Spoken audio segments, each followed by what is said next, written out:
मुकुंदनगर परिसरात हम यहाँ के भाई है म्हणत दहशत निर्माण करणाऱ्या तरुणांची 21 जुलै रोजी रात्री पोलिसांनी काढली पायधिंड. भिंगार पोलिसांच्या या कारवाईचे मुकुंदनगरकरांनी स्वागत केले. 21 जुलै रोजी मुकुंदनगर येथे 4 तरुणांनी हातात दांडके घेऊन एका दुकानाची मोठी तोडफोड करत परिसरात दहशत निर्माण करण्याची घटना घडली होती.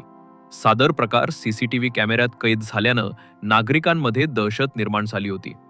आरोपींनी हम यहाँ के भाई है अशा धमकावण्याच्या प्रकाराद्वारे स्थानिक नागरिक आणि व्यापारामध्ये भीतीचे वातावरण निर्माण करण्याचा प्रयत्न केला.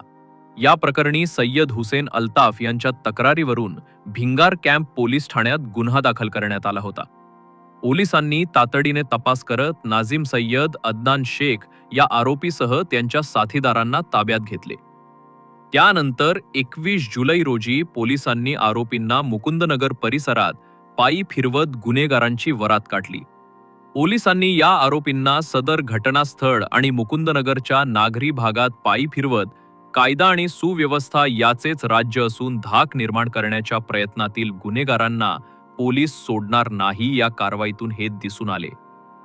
भिंगार कॅम्प पोलीस ठाण्याचे पोलीस निरीक्षक जगदीश मुलगीर यांच्या नेतृत्वाखाली झालेल्या या कडक कारवाईचे मुकुंदनगर पाठोपाठ नगर शहरातून कौतुक होत आहे. पोलीस प्रशासनाच्या या पावलामुळे शहरातील गुन्हेगार प्रवृत्तींना आळा बसेल व सामान्य नागरिकांमधील भीती कमी होईल हे मात्र नक्की. DN24 नगर न्यूजला सबस्क्राईब करा, बेल आयकॉन प्रेस करा, पोस्ट लाईक करा, शेअर करा. धन्यवाद.